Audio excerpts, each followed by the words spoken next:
ನೋಡ್ತಾ ಇದ್ದೀರಾ CBT Kannada TV. Shri ಕ್ಷೇತ್ರ ಧರ್ಮಸ್ಥಳ ಸಂಘದ ವತಿಯಿಂದ ಕೆರೆಗೋಡು ವಲಯದ ಹಲ್ಲೆಗೆರೆ ಕಾರ್ಯಕ್ಷೇತ್ರದ ಮೊರಾರ್ಜಿ ದೇಸಾಯಿ ವಸತಿ ಶಾಲೆಯಲ್ಲಿ ಸ್ವಾಸ್ಥ್ಯ ಸಂಕಲ್ಪ ಕಾರ್ಯಕ್ರಮವನ್ನು ಹಮ್ಮಿಕೊಳ್ಳಲಾಯಿತು. ಕಾರ್ಯಕ್ರಮದಲ್ಲಿ ಜಿಲ್ಲಾ ಆರೋಗ್ಯ ಇಲಾಖೆಯ ಸಂಪನ್ಮೂಲ ವ್ಯಕ್ತಿಗಳಾದ ತಿಮ್ಮರಾಜು ಮತ್ತು ಕೆರೆಗೋಡು ಆರಕ್ಷಕ ಠಾಣೆಯ ಸಬ್ ಇನ್ಸ್ಪೆಕ್ಟರ್ ದೀಕ್ಷಿತ್ ರವರು ಪ್ರೌಢಶಾಲೆಯ ವಿದ್ಯಾರ್ಥಿಗಳಿಗೆ ಕಾನೂನು ಮತ್ತು ದುಶ್ಚಟಗಳ ಬಗ್ಗೆ ಮಾಹಿತಿಯನ್ನು ನೀಡಿದರು. ಇವತ್ತು ನಾನು ಬಂದಿದ್ದೀನಿ ಕಾರ್ಯಕ್ರಮಕ್ಕೆ. ಸುಮಾರು 25 ವರ್ಷ ಅಥವಾ ಕನಿಷ್ಠ ಒಂದು 15 ವರ್ಷ 15-20 ವರ್ಷ ಆಗೋಷ್ಟರಲ್ಲಿ ತಾವೆಲ್ಲರೂ IIT, IIM, IAS, ಐ ಅನ್ನುವಂಥ ಏನು ಇಂಡಿಯನ್ ಅಂತಿರುತ್ತೆ ಅದರಲ್ಲೆಲ್ಲ ತಾವು ಅಪಾಯಿಂಟ್ ಆಗಿರ್ತೀರಿ, ಸೆಲೆಕ್ಟ್ ಆಗಿರ್ತೀರಿ ಅಥವಾ ಭಾರತದ ದೇಶಾದ್ಯಂತ ತೆಗೆದುಕೊಳ್ಳುವಂಥ ಅತ್ಯಂತ ಮಹತ್ವಪೂರ್ಣವಾದ ನಿರ್ಧಾರಗಳಲ್ಲಿ ತಮ್ಮ ಒಂದು ವಿಶೇಷವಾದ ಪಾತ್ರ ಇರುತ್ತೆ ಅಂತ ನಾನು ಭಾವಿಸ್ತೀನಿ. ನಾನು ಯಾವುದೇ ಕಾರ್ಯಕ್ರಮಕ್ಕೆ ಹೋದರೂ ಕೂಡ 3-4 ವಿಚಾರದ ಬಗ್ಗೆ ಮಾತಾಡ್ತೀನಿ. ಒಂದು, ಕಾನೂನಿಗೆ ಸಂಬಂಧಪಟ್ಟ ಹಾಗೆ, ಸಂಚಾರಿ ನಿಯಮಗಳಿಗೆ ಸಂಬಂಧಪಟ್ಟ ಹಾಗೆ, ಸೈಬರ್ ಕ್ರೈಮಿಗೆ ಸಂಬಂಧಪಟ್ಟ ಹಾಗೆ, ನಂತರ ವಿದ್ಯಾರ್ಥಿಗಳ ಫ್ಯೂಚರ್ ಅಂದರೆ ಕಾಂಪಿಟೇಟಿವ್ ಎಕ್ಸಾಮ್ ಸ್ಪರ್ಧಾತ್ಮಕ ಪರೀಕ್ಷೆಗಳಿಗೆ ಸಂಬಂಧಪಟ್ಟ ಹಾಗೆ ಮಾತಾಡ್ತೀನಿ. ಇವತ್ತು ನಾನು ಸಣ್ಣ ಒಂದು ಕಥೆ ಹೇಳ್ತೀನಿ ನಿಮಗೆ. ಏನು ದೊಡ್ಡ ಸ್ಟೋರಿ ಅಲ್ಲ, ಏನು ಸಾಹೇಬರು ಬಂದ್ರಪ್ಪ ಬೇಗ ಬಂದಿದ್ರೆ ಆಗೋದು, ನೀವು ಹೋಗ್ಲಿಕ್ಕೆ ಟೈಮ್ ಆಗಿದೆ, ಎಲ್ಲ ಮೈಂಡಲ್ಲಿ ಇರ್ತದೆ. ಒಂದು ಕತೆ, ಇದು ಕತೆ ಅಲ್ಲ, ನೈಜವಾಗಿ ನಡೆದಿರುವಂಥ ಒಂದು ಘಟನೆ. ಕೇಳಿಸ್ತಾ ಇದೆಯಾ ಲಾಸ್ಟಲ್ಲಿ? ನೈಜವಾಗಿ ನಡೆದಂಥ ಘಟನೆ. ನಾವು ಒಂದು ಕಡೆ ಡ್ಯೂಟಿ ಮಾಡ್ತಾ ಇರ್ತೀವಿ. ಡ್ಯೂಟಿ ಮಾಡಿರೋ ಟೈಮಲ್ಲಿ ಒಂದು ಫೋನ್ ಬರುತ್ತೆ ನನಗೆ. ಒಂದು 12 ಗಂಟೆ 40 ನಿಮಿಷ ಟೈಮಿಂಗ್ ಕರೆಕ್ಟಾಗಿ ನೋಡ್ಕೊಳ್ಳಿ. 12 ಗಂಟೆ 40 ನಿಮಿಷಕ್ಕೆ ಒಂದು ಫೋನ್ ಬರುತ್ತೆ. ಮೇ ಟೈಮ್ ಅದು ಆ್ಯಕ್ಚುಲಿ, ಮಕ್ಕಳಿಗೆಲ್ಲ ಶಾಲೆಗೆ ರಜೆ ಇದ್ದಂಥ ಟೈಮ್. ಅವಾಗ ಫೋನ್ ಬರುತ್ತೆ, ಏನೋ ಒಂದು ಇನ್ಸಿಡೆಂಟ್ ಆಗಿದೆ ಅಂತ ಹೇಳ್ಕೊಂಡು ಫೋನ್ ಬರುತ್ತೆ. ಅವಾಗ ನಾವು ಇಮಿಡಿಯೇಟ್ ಹೋಗ್ತೀವಿ. ಹೋದ ಟೈಮಲ್ಲಿ ಆ ಸೀಕ್ವೆನ್ಸ್ ಎಷ್ಟು ಚೆನ್ನಾಗಿದೆ ಅಂತ ಹೇಳಿದರೆ, ತಾಯಿ ಮತ್ತು ಮಗ ಇಬ್ಬರೇ ಇರ್ತಾರೆ ಮನೆಯಲ್ಲಿ. ತಾಯಿ ಮತ್ತು ಮಗ ಇಬ್ಬರೇ ಇರ್ತಾರೆ. ಮಗನಿಗೆ 16 ವರ್ಷ ಮಗನಿಗೆ. ಐ ಥಿಂಕ್ SSLC ಓದ್ತಾ ಇರ್ತಾರೆ. ಶಾಲೆಗೆ ಪರೀಕ್ಷೆ ಮುಗಿಸಿ ರಜೆ ಇರೋದ್ರಿಂದ ಆ ಮಗು ಮನೆಯಲ್ಲಿ. ಆ ಟೈಮಲ್ಲಿ ಏನಾಗುತ್ತೆ ಅಂತ ಹೇಳಿದ್ರೆ, ಮನೆಗೆ ನೆಂಟರು ಬರ್ತಾರೆ. ಸಡನ್ನಾಗಿ ಫೋನ್ ಮಾಡ್ತಾರೆ, ನೆಂಟರು ಬರ್ತಾರೆ ಅಂತ ಫೋನ್ ಮಾಡ್ತಾರೆ. ಫೋನ್ ಮಾಡುವ ಟೈಮಲ್ಲಿ 12 ಗಂಟೆಗೆ ಫೋನ್ ಬರುತ್ತೆ ಅವರಿಗೆ. 12 ಗಂಟೆಗೆ ಫೋನ್ ಮಾಡಿದಾಗ ಅಲ್ಲಿ ಚಿಕನ್ ಕರಿ ಮಾಡೋಣ ಅಂತ ಹೇಳ್ಕೊಂಡು ಸ್ಕೂಟಿ ತಗೊಂಡು ಕಳಿಸ್ಕೊಡ್ತಾರೆ. ಅದು ತಾಯಿ ಮಗುನ ಕಳಿಸ್ಕೊಟ್ಟ ತಕ್ಷಣ ಮಗು ಏನು ಮಾಡುತ್ತೆ, ಗಾಡಿ ತಗೊಳ್ತಾನೆ. ತಗೊಂಡು ಹಿಂಗೆ ಹೋಗಿ ಒಂದು ಟರ್ನಿಗೆ ಹೋಗ್ತಾನೆ. ಟರ್ನಿಗೆ ಹೋಗೋಷ್ಟರಲ್ಲಿ ಒಂದು ಆಕ್ಸಿಡೆಂಟ್ ಆಗಿ 12 ಗಂಟೆ 21 ನಿಮಿಷಕ್ಕೆ ಫಸ್ಟ್ ಫೋನ್ ಬರುತ್ತೆ ತಾಯಿಗೆ. ನಿಮ್ಮ ಮಗುಗೆ ಆಕ್ಸಿಡೆಂಟ್ ಆಗಿದೆ, ಇಲ್ಲಿ ಅದು ಪಕ್ಕದ ಇದು ಗ್ರಾಮದ ಪಟ್ಟಣಕ್ಕೆ ಹಾಸ್ಪಿಟ್ಲಿಗೆ ಸ್ವಾಗತ ಮಾಡ್ತಾ ಇದ್ದೀವಿ. ಫಸ್ಟ್ ಫೋನ್ ಬರುತ್ತೆ. ತಾಯಿ ಗಾಬರಿಯಲ್ಲಿ ಫಸ್ಟ್ ಫೋನ್ ಇಟ್ಟು ಆಯ್ತು ಅಂತ ಹೇಳ್ಕೊಂಡು ಫೋನ್ ಇಡ್ತಾರೆ. ಫೋನ್ ಇಟ್ಟು 12:30-29 ನಿಮಿಷಕ್ಕೆ ಒಂದು 5-6 ನಿಮಿಷ ನಂತರ ಇನ್ನೊಂದು ಫೋನ್ ಬರುತ್ತೆ. ಇನ್ನೊಂದು ಫೋನ್ ಬರ್ತು, ಮಾತಾಡ್ತಿರ್ಬೇಕಾದ್ರೆ ಇನ್ನೊಂದು ಫೋನ್ ಬರುತ್ತೆ. ಬ್ಯಾಕ್ ಟು ಬ್ಯಾಕ್ ಫೋನ್ ಬರ್ತಾ ಇದೆ. ಕೊನೆಯದಾಗಿ ಒಂದು ಫೋನ್ ಅಟೆಂಡ್ ಮಾಡಿದಾಗ ಏನು ಹೇಳ್ತಾರೆ ಅಂದರೆ, ನಿಮ್ಮ ಮಗ ಡೆತ್ ಆಗಿದ್ದೇನೆ, ಬಾಡಿ ಶಿಫ್ಟ್ ಮಾಡ್ತಿದ್ದೀವಿ ಅಂತ ಹೇಳ್ಕೊಂಡು ಫೋನ್. ಈ ಸೀಕ್ವೆನ್ಸ್ ಸ್ಟಾರ್ಟ್ ಆಗಿರೋದು 12 ಗಂಟೆಗೆ ನೆಂಟರು ಬರೋದು. ಪ್ರೋಗ್ರಾಮ್ ಇದು ಕನ್ಕ್ಲೂಷನ್ ಆಗಿರೋದು 12:31 ನಿಮಿಷ. ಕೇವಲ 31 ನಿಮಿಷದಲ್ಲಿ ಎಂಟೈರ್ ಜೀವನ ಕ್ರಮ 16 ವರ್ಷದಲ್ಲಿ ಏನು ಶ್ರಮ ಪಡ್ತು ಆ ತಾಯಿ, ಜೀವನದ ಗುರಿ ಏನಿತ್ತು, ಉದ್ದೇಶ ಏನಿತ್ತು, ಆ ಜೀವನದ ಗಮ್ಯಸ್ಥಾನ, ಅಂತಿಮ ಗುರಿ ಏನಿತ್ತು, ಎಲ್ಲವೂ ಫಲಕ್ಕಾಗಿ ಅಂತಿಮವಾಗಿ ಏನಾಗುತ್ತೆ ಅಂದರೆ ತಾಯಿಗೆ ಮಗುವಾಗುತ್ತೆ.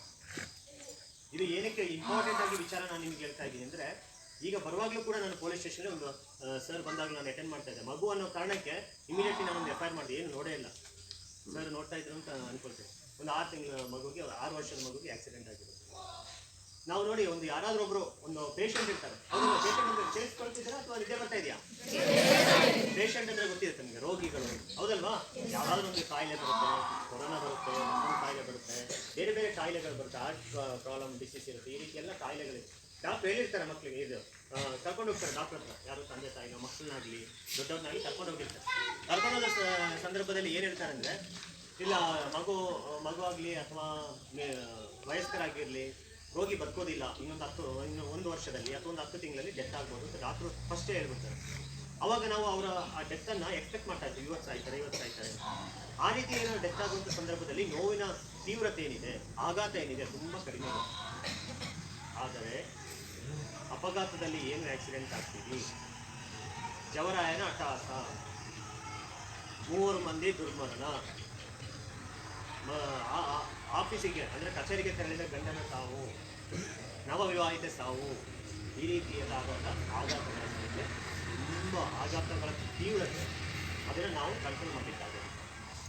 ಹಾಗಾಗಿ ನಾವು ನಿಮ್ಮ ಹತ್ರ ಮನವಿ ಮಾಡ್ಕೊಳ್ಳೋದು ಏನಂದರೆ, ನಿಮ್ಮ ಹತ್ರ ನಮ್ಮ ಪ್ರೀತಿಯ ಭವ್ಯ ಭಾರತದ ನಿರ್ಮಾತೃಗಳಾದ ತಮ್ಮ ಹತ್ರ ನಾವು ಕೇಳ್ಕೊಳ್ಳೋದೇನೆಂದರೆ, ನೀವು ಇದೆಲ್ಲ ವಿಚಾರಗಳನ್ನ ಹೊರಗಡೆಯಿಂದ ಎಲ್ಲೂ ತಿಳ್ಕೊಬೇಕಾಗಿಲ್ಲ. ಸಾಹೇಬ್ರು ಏನು ಹೇಳಿದ್ರು, ಇಂಥ ಒಂದು ಪಾಠನೂ ನನ್ನ ವಿದ್ಯಾರ್ಥಿ ಭವಿಷ್ಯದಲ್ಲಿ ಒಂದು ದಿನವೂ ಸಿಕ್ಕಿಲ್ಲ ನಮಗೆ.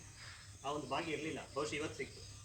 ಅತ್ಯುತ್ತಮವಾಗಿ ಅತ್ಯಾಕರ್ಷಕವಾಗಿ ನಿಮಗೆ ಮನದಟ್ಟಾಗುವ ರೀತಿಯಲ್ಲಿ ಸಾಹೇಬ್ರು ಹೇಳಿದ್ದಾರೆ. ಆ್ಯಕ್ಚುಲಿ ಅವರು ಸಾಹೇಬರು ಟೀಚ್ ಮಾಡಿರೋದು ನೋಡಿದ್ರೆ ತಮ್ಮ ಮಾನಸಿಕ ಏನು ಆರೋಗ್ಯ ಇದು ಇರುತ್ತೆ, ಮಾನಸಿಕ ವಯಸ್ಸು ಅಂತ ಕರೀತಾರೆ, ಬೌದ್ಧಿಕ ಮಟ್ಟ ಮತ್ತು ಮಾನಸಿಕ ವಯಸ್ಸು ಮತ್ತು ಫಿಸಿಕಲ್ ಇದು. ಯಾಕಂದರೆ ನಾನು ಟೀಚರ್ ಆಗಿ ವರ್ಕ್ ಮಾಡಿರೋದ್ರಿಂದ ನನಗೆ ಗೊತ್ತಿದೆ ಎಕ್ಸ್ಪೀರಿಯನ್ಸ್.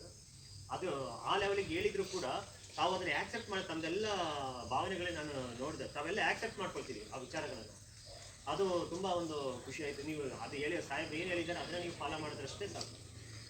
ಇದು ನಾನು ಏನಕ್ಕೆ ಎಕ್ಸಾಂಪಲ್ ಹೇಳಿದೆ ಅಂತ ಹೇಳಿದ್ರೆ, ಟ್ರಾಫಿಕ್ ರೂಲ್ಸ್ ನೀವು ಓಡ್ಕೊಂಡು ಹೋಗಿ ಬಸ್ ಹತ್ತೋದು, ಮನೇಲಿ ಹೋಗಿ ಗಾಡಿ ಓಡಿಸೋದು, ಸೈಕಲ್ ಓಡಿಸೋದು, ಯಾವುದೇ ಒಂದು ವಿಚಾರ ಇದ್ರೂ ಕೂಡ ದಯಮಾಡಿ 18 ವರ್ಷ ಆಗುವವರೆಗೆ ಯಾವುದೇ ಕಾರಣಕ್ಕೂ ನೀವು ಗಾಡಿನ ಟಚ್ ಮಾಡಲಿಕ್ಕೆ ಹೋಗ್ಬೇಡಿ, ಮುಟ್ಲೇಬೇಡಿ. ನೀವು ಗಾಡಿನ two wheeler except two wheeler ನೀವು ಮುಟ್ಲೇಬೇಡಿ. ಸೈಕಲ್ ಮಾತ್ರ ಮುಟ್ಲಿಕ್ಕೆ ಅವಕಾಶ ಇದೆ. ಅದಾದಮೇಲೆ 18 ವರ್ಷ ಆದಮೇಲೆ ಬೇಕಾದ ಗಾಡಿ, ನಿಮ್ಮದು ಜಾಬ್ ಆದಮೇಲೆ, ನಿಮ್ಮದು ಸೆಕ್ಯೂರಿಟಿ ಆದಮೇಲೆ, ನಿಮ್ಮ ಮೈಂಡ್ ಮೆಚ್ಯೂರ್ಡ್ ಆದಮೇಲೆ ಯಾವುದೇ ವಾಹನವನ್ನು ನೀವು ಓಡಿಸಿ, ಯಾವುದೂ ರಿಸ್ಟ್ರಿಕ್ಷನ್ ಇಲ್ಲ. ಇನ್ನೂ ಬೇಕು ಅಂದರೆ ಸಭೆಯಲ್ಲಿ ಉಪಸ್ಥಿತರಿರುವಂಥ ಸ್ಥಳೀಯ ಗ್ರಾಮ ಪಂಚಾಯತ್ ಅಧ್ಯಕ್ಷರೇ, ಸದಸ್ಯರೇ ಹಾಗೂ ಈ ಒಂದು ಶಿಕ್ಷಣ ಸಂಸ್ಥೆಗಳ ಪ್ರಾಂಶುಪಾಲರುಗಳೇ ಹಾಗೂ ಉಪನ್ಯಾಸಕ ವರ್ಗದವರೇ ಹಾಗೂ ಧರ್ಮಸ್ಥಳ ಸಂಘದ ಎಲ್ಲ ಪ್ರತಿನಿಧಿಗಳೇ ಹಾಗೂ ನನ್ನ ಮುಂದೆ ಕುಳಿತಿರುವಂಥ ಪ್ರಪಂಚದ ಮೂಲೆ ಮೂಲೆಗಳಲ್ಲಿ ಸಾಧನೆ ಮಾಡೋಕ್ಕೆ ಸಿದ್ಧ ಆಗ್ತಿರುವಂಥ ಎಲ್ಲ ನಕ್ಷತ್ರಗಳೇ, ಎಲ್ಲರಿಗೂ ನಮಸ್ಕಾರ. ಎಲ್ಲರಿಗೂ ನಮಸ್ಕಾರ. ಆರೋಗ್ಯವಾಗಿದ್ದೀರಾ? ಈ ಕಾರ್ಯಕ್ರಮ ನಿಮಗಾಗಿ. ಇದು ಸ್ವಾಸ್ಥ್ಯ ಸಂಕಲ್ಪ. ಸ್ವಾಸ್ಥ್ಯ ಅಂದ್ರೆ ಏನು ಮಕ್ಕಳ? ಸ್ವಾಸ್ಥ್ಯ ಅಂದ್ರೇನು? ಆರೋಗ್ಯ. ಆರೋಗ್ಯವಾಗಿ ಇರಬೇಕು ಅಂತ ಸಂಕಲ್ಪ ಮಾಡುವಂಥ ಕಾರ್ಯಕ್ರಮ ಇದು ಸ್ವಾಸ್ಥ್ಯ ಸಂಕಲ್ಪ. ಆರೋಗ್ಯ ಅಂತ ಅಂದ್ರೇನು? ಆರೋಗ್ಯ ಅಂದ್ರೇನು? ದೈಹಿಕವಾಗಿ, ಮಾನಸಿಕವಾಗಿ, ಸಾಮಾಜಿಕವಾಗಿ, ಹೀಗೆ ವಿವಿಧ ರೀತಿಯಲ್ಲಿ ಎಲ್ಲ ರೀತಿಯಲ್ಲೂ ಕೂಡ ನಾವು ಆರೋಗ್ಯವಾಗಿದ್ದರೆ ಅದನ್ನ ಆರೋಗ್ಯ ಅಂತ ಹೇಳ್ತೀವಿ. ನಮ್ಮ ಹತ್ರ ಹಣ ಇದೆ ಆದರೆ ಆರೋಗ್ಯ ಇಲ್ಲ ಅಂತ ಅಂದರೆ ಅದನ್ನ ಆರೋಗ್ಯ ಅಂತ ಹೇಳೋಕ್ಕಾಗಲ್ಲ. ನಮ್ಮ ಹತ್ರ ಹಣನೂ ಇದೆ, ದೇಹ ತುಂಬ ಪುಷ್ಟಿಯಾಗಿದೆ, ಆದರೆ ಮಾನಸಿಕವಾಗಿ ನಮಗೆ ಚಂಚಲತೆ ಇದೆ ಅಂತಂದರೆ ಅದನ್ನು ಕೂಡ ನಾವು ಆರೋಗ್ಯ ಅಂತ ಹೇಳೋಕ್ಕಾಗೋದಿಲ್ಲ. ಹೀಗೆ ಎಲ್ಲ ಜೊತೆಗೆ ನಮಗೆ ಸೈಕಾಲಜಿಕಲ್ ಆಗು ಕೂಡ ನಾವು ಬ್ಯಾಲೆನ್ಸ್ ಆಗಿದ್ದೀವಿ, ಫಿಸಿಕಲ್ ಆಗು ಇದ್ದೀವಿ, ನಮ್ಮ ಹತ್ರ ದುಡ್ಡು ಇದೆ, ಆದರೆ ಸಮಾಜದಲ್ಲಿ ಯಾವ ರೀತಿ ನಡ್ಕೊಳ್ಬೇಕು ಅನ್ನೋ ಕಾಮನ್ ಸೆನ್ಸ್ ಇಲ್ಲ ಅಂತ ಅಂದರೆ ಆಗಲೂ ಕೂಡ ನಾವು ನಿನ್ನೆಲ್ಲರನ್ನೂ ಅಕ್ಷರಸ್ಥರು ಅಂತ ಹೇಳ್ಬೋದೇ ಹೊರತು ವಿದ್ಯಾವಂತರು ಅಂತ ಹೇಳೋಕ್ಕಾಗೋದಿಲ್ಲ. ವಿದ್ಯಾವಂತರು ಮತ್ತು ಅಕ್ಷರಸ್ಥರು ಮಧ್ಯೆ ಏನಾದ್ರು ವ್ಯತ್ಯಾಸ ಇದೆಯಾ? ಇದೆ. ಅಕ್ಷರಸ್ಥರು ಅಂತ ಅಂದರೆ ಯಾರನ್ನ ಓದೋದಕ್ಕೆ ಬರೀದಕ್ಕೆ ಬರ್ತದೋ ಅಂಥವರೆಲ್ಲರೂ ಅಕ್ಷರಸ್ಥರು ಅಂತ ಹೇಳ್ಬೋದು. ಮಕ್ಕಳ ಅಕ್ಷರನ ಯಾರು ಬೇಕಾದ್ರೂ ಕಲ್ತ್ಕೊಳ್ಬೋದು. ಆ ಅಕ್ಷರ ಜ್ಞಾನದ ಜೊತೆಗೆ ನಮ್ಮಲ್ಲಿರೋ ಅಜ್ಞಾನ, ಅಂಧಕಾರ, ಸೋಮಾರಿತನ, ಆಲಸ್ಯ ಇವೆಲ್ಲವೂ ಕೂಡ ನಮ್ಮಿಂದ ನಶಿಸಿ ಹೋಗಬೇಕು. ನಮ್ಮಲ್ಲಿ ಅಕ್ಷರ ಜೊತೆಗೆ ವಿದ್ಯೆ ತುಂಬಬೇಕು. ನಾವು ಈ ಸಮಾಜದ ಪ್ರಜೆಗಳಾಗಬೇಕು, ಸತ್ತ ಪ್ರಜೆಗಳಾಗಿ ಅಲ್ಲ. ಆವಾಗ ಮಾತ್ರ ಈ ಒಂದು ಸಮಾಜದಲ್ಲಿ ಉತ್ತಮವಾದ ಒಂದು ಬೆಳವಣಿಗೆ ಸಾಧ್ಯ. ಈಗ ನಮ್ಮ ದೇಶ ತುಂಬ ಪುರಾತನ ಕಾಲದಿಂದನೂ ಕೂಡ ವಿವಿಧತೆಯಲ್ಲಿ ಏಕತೆಯನ್ನು ಕಾಣ್ತಾ ಇರುವಂಥ ಒಂದು ರಾಷ್ಟ್ರ, ಜೊತೆಗೆ ಹಲವಾರು ಮಹನೀಯರು ಸಾಧನೆ ಮಾಡುವಾಗಿರುವಂಥ ರಾಷ್ಟ್ರ, ಅತಿ ಹೆಚ್ಚು ಜ್ಞಾನಪೀಠ ಪ್ರಶಸ್ತಿ ಪುರಸ್ಕಾರಗಳನ್ನು ಪಡೆದಿರುವಂಥ ರಾಷ್ಟ್ರ. ಇಂಥ ರಾಷ್ಟ್ರದಲ್ಲಿ ಮುಂದೆನೂ ಕೂಡ ಈ ರೀತಿ ಸಾಧಕರು ನಮ್ಮ ದೇಶದಲ್ಲಿ ಹುಟ್ಟಬೇಕು, ಬೆಳಿಬೇಕು, ಪ್ರಪಂಚದ ಮೂಲೆ ಮೂಲೆಗಳಲ್ಲಿ ಸಾಧನೆ ಮಾಡಬೇಕು. ಆ ಒಂದು ನಿಟ್ಟಿನಲ್ಲಿ ಇವತ್ತು ಶಿಕ್ಷಣ ಇಲಾಖೆ ಅಥವಾ ಸಮಾಜ ಕಲ್ಯಾಣ ಇಲಾಖೆ ಈ ರೀತಿ ಎಲ್ಲ ಇಲಾಖೆ ಜೊತೆಯಲ್ಲಿ ಧರ್ಮಸ್ಥಳ ಸಂಘ ಜೊತೆಗೆ ಆರೋಗ್ಯ ಇಲಾಖೆ ನಾನು ವಿವಿಧ ಸಂಘಟನೆಯಲ್ಲಿ ನಾನು ಕರ್ತವ್ಯ ನಿರ್ವಹಿಸ್ತಾ ಜೊತೆಗೆ ಮೂಲತಃ ನಾನು ಆರೋಗ್ಯ ಇಲಾಖೆಯಲ್ಲಿ ಜಿಲ್ಲಾ ಸಲಹೆಗಾರನ ಕೆಲಸ ಮಾಡ್ತಾ ಇದ್ದೀನಿ. ಬೆಳಗ್ಗೆ ಮಕ್ಕಳ ನಾನು ರಾವಣನ ಥರ ಕೆಲಸ ಮಾಡಿದೆ. ಹೇಗೆ? ಈ ಶಾಲೆ ಅಕ್ಕಪಕ್ಕ ಆರ್ಕೆರೆ ಶ್ರೀರಂಗಪಟ್ಟಣ ತಾಲೂಕಲ್ಲಿ ನಾವು ಎಷ್ಟು ಸರಿ ಹೇಳಿದ್ರು ಕೂಡ ಕೇಳ್ದೇನೆ ಶಾಲೆ ಅಕ್ಕಪಕ್ಕನೇ ಬೀಡಿ ಸಿಗರೇಟ್ನ ಮಾತ್ರ ಕುಳಿತಿದ್ರು. ಮೊದಲು ನಾನು ರಾಮನ ಥರ ಹೋಗಿ ಬುದ್ಧಿ ಹೇಳಿದ್ದೆ, ಕೇಳಿಲ್ಲ. ಸೊ ಇವತ್ತು ರಾವಣನ ಥರ ಪೊಲೀಸು ಮತ್ತು PDO ನಮ್ಮ ಪ್ರಾಂಶುಪಾಲರುಗಳೆಲ್ಲ ಕರ್ಕೊಂಡು ಒಂದು ಟೀಮೇ ಹೋಗಿ ಅವ್ರು ಫೈನ್ ಹಾಕಿ ಒಂದು 4,000 ರೂಪಾಯಿ ಫೈನ್ ಹಾಕಿ ಆ ಅಂಗಡಿನಲ್ಲಿ ಬೀಡಿ ಸಿಗರೇಟ್ನ ತೆರವುಗೊಳಿಸ್ಬಿಟ್ಟು ಬಂದು. ಅಂದರೆ ಒಳ್ಳೆ ಉದ್ದೇಶಕ್ಕೋಸ್ಕರ ನಿಮ್ಮಂಥ ಒಂದು ಕಿರಿಯರು ಉತ್ತಮವಾದ ಒಂದು ಪರಿಸರವನ್ನು ನಿರ್ಮಾಣ ಮಾಡಬೇಕು ಅಂದರೆ ನಾವು ಕೆಲವು ಟೈಮಲ್ಲಿ ರಾಮನ ಜೊತೆಗೆ ರಾವಣನ ಥರನೂ ಆಕ್ಟ್ ಮಾಡಬೇಕಾಗುತ್ತೆ. ಅಂಥ ಪರಿಸ್ಥಿತಿ ಮಕ್ಕಳ ನೀವು ದೊಡ್ಡರಾದಾಗ ಆ ಪರಿಸ್ಥಿತಿ ನಿರ್ಮಾಣ ಆಗಿರಬಾರ್ದು ಅಂತಂದರೆ ನೀವೆಲ್ಲರೂ ಕೂಡ ಸ್ವಾಸ್ಥ್ಯ ಜೀವನವನ್ನು ಮಾಡಬೇಕು. ಏನೀಗ ಅಕ್ಷರಗಳನ್ನು ಓದ್ತಾ ಇದ್ರಲ್ಲ, ನಮ್ಮ ಗುರುಗಳು ನಿರಂತರವಾಗಿ ಎಲ್ಲರೂ ನಿಮಗೆ ಊಟ ಜೊತೆಗೆ ಪಾಠ 2 ಕೊಡ್ತಾ ಇದಾರಲ್ವಾ? ಏನಕ್ಕೆ ಕೊಡ್ತಾ ಇರೋದು ಊಟ ಮತ್ತೆ ಪಾಠ 2? ಒಂದು ಟ್ಯಾಗ್ಲೈನ್ ಓದ್ತೆ, ಒಂದು ಸದೃಢವಾದ ದೇಹ ಸದೃಢ ಮನಸ್ಸಿಗೆ ಅವಕಾಶ. ಅಂದರೆ ಸದೃಢವಾದ ಮನಸ್ಸು ಇರಬೇಕು ಅಂದರೆ ಸದೃಢ ದೇಹ ಇರಬೇಕು. ಸೌಂಡ್ ಮೈಂಡಿನೇ ಸೌಂಡ್ ಬಾಡಿ. ಸೌಂಡ್ ಬಾಡಿ ಇರಬೇಕು ಅಂದ್ರೆ ಏನು ಮಾಡಬೇಕು? ಸೌಂಡ್ ಬಾಡಿ ಇರಬೇಕು ಅಂದ್ರೆ ಏನು ಮಾಡಬೇಕು? ಊಟದಲ್ಲಿ ತರಕಾರಿ ಎಲ್ಲ ಇರುತ್ತೆ, ಸೊಪ್ಪೆಲ್ಲ ಇರುತ್ತೆ. ಆ ಸೊಪ್ಪನ್ನ ತರಕಾರಿನ ತೆಗೆದು ತಟ್ಟೆಯಿಂದ ಪಕ್ಕಕ್ಕಿಟ್ಟು ಬರೀ ಅನ್ನ ಮಾತ್ರ ತಿನ್ನಬೇಕು. ಹಾಲು ಕೊಡ್ತಾರೆ, ಅದನ್ನ ಆಯ್ತು ಕುಡಿತೀವಿ ಅಂದ್ಬಿಟ್ಟು ಪಕ್ಕ ಹೋಗಿ ಚೆಲ್ಬಿಡ್ಬೇಕು. ಅದೇ ಊರಿಗೆ ರಜೆಗೆ ಹೋಗ್ತೀರಾ, ಗೂಬೆ ಮಂಜೂರಿ, ಆಮೇಲೆ ಅದೇನೋ ಗೋಳ ಗುಪ್ಪನ ಏನೋ ಗುಪ್ಪ ಅಂತಿರಲ್ಲ ಅದು, ಮತ್ತೆ ಅದು ಕುರೋ ಅಂತ ಹೇಳ್ತಾರಲ್ಲ, ಪ್ಯಾಕೆಟ್ ಎಲ್ಲ ಕೊಡ್ತಾರಲ್ಲ, ಏನದು ಕುರ್ಕುರೇನಾ? ನೀವು ಹಂಗಂತೀರ ಅದನ್ನ? ನಾವು ಸಣ್ಣ ಮಕ್ಕಳಾಗಿದ್ದಾಗ ನಾಯಿಗಳನ್ನ ಕುರೋ ಅಂತ ಕರಿತಿದ್ವಿ, ಅದನ್ನ ಈಗ ಕುರ್ಕುರೆ ಅಂತ ಮಾಡ್ಕೊಡ್ತೀರಾ. ಅಂಥ ವಸ್ತುಗಳನ್ನ ತಿಂತೀರಿ. ಮನೇಲಿ ಅಪ್ಪ ಅಮ್ಮ ಪ್ರೀತಿಯಿಂದ ಮಾಡ್ಕೊಟ್ಟಿರೋ ಸೊಪ್ಪು ತರಕಾರಿನ ಹೊರಗಡೆ ಎದಿತೀರಿ. ಆ ಎಷ್ಟಂತವನ್ನ ತಿಂದು ಪ್ರಾಣಿಗಳು ಗಟ್ಟಿ ಮುಟ್ಟಾಗಿವೆ. ನಾವು ಅಂತ ಅವ್ರು ಕುದುರೆ ಬಿದ್ದೋಗಲ್ಲ ಹೊಲಲ್ಲಿದ್ದೀವಿ. ಇವತ್ತು 10ನೇ ತರಗತಿ ವಿದ್ಯಾರ್ಥಿಗಳು ಅಂತ ಹೇಳ್ತೀವಿ, 3ನೇ ತರಗತಿ ವಿದ್ಯಾರ್ಥಿಗಳ ಥರ ಇದ್ದೀರಿ. ನಮ್ಮ ಕಾಲದಲ್ಲಿ 5ನೇ ಕ್ಲಾಸು 4ನೇ ಕ್ಲಾಸು ಅಂತಂದರೆ ತುಂಬ ಬಲಿಷ್ಠವಾಗಿ ಹೈಟು ಫಿಟ್ ಎಲ್ಲ ಇರ್ತಿದ್ರು. ಇವತ್ತು ತುಂಬ ಸಣ್ಣಕ್ಕೆ, ತುಂಬ ಕುಳ್ಳಗೆ. ನಮ್ಮನ್ನೆಲ್ಲ ಮೊದಲು ಹೊರಗಡೆ ಹೋದವ್ರನ್ನ ಅಪ್ಪ ಅಮ್ಮ ಒಳಗಡೆ ಎಳ್ಕೊಬರೋಕೆ ಹಿಂಸೆ ಪಡೋರು. ಎಲ್ಲೋದ ಅಂತ ಹುಡ್ಕೋರು. ಇವಾಗ ಅಪ್ಪ ಅಮ್ಮ ಹುಡುಕ್ತಾವ್ರೆ, ಯಾವ ಮೂಲೆಯಲ್ಲಿ ಯಾವ ಮಂಚ ಕೆಳಗಡೆ ಇದ್ದಾನೆ, ಮೊಬೈಲ್ ಇಟ್ಕೊಂಡು ಎಲ್ಲೆಲ್ಲಿ ಕೂತಿದ್ದಾನೆ, ಹೋಗಿ ಹೊರಗಡೆ ಆಟ ಆಡೋ ಅಂತ ಹೊರಗಡೆ ತಳ್ತಾ ಇದ್ದಾರೆ. ಎಂದೆಂದಿಗೂ ಯಾವುದೇ ರೀತಿಯಾದ ಮಾದಕ ವಸ್ತುಗಳನ್ನು ಸೇವಿಸುವುದಿಲ್ಲ. ಹಾಗೆಯೇ ನನ್ನ ಕುಟುಂಬದ ಸದಸ್ಯರಾಗಲಿ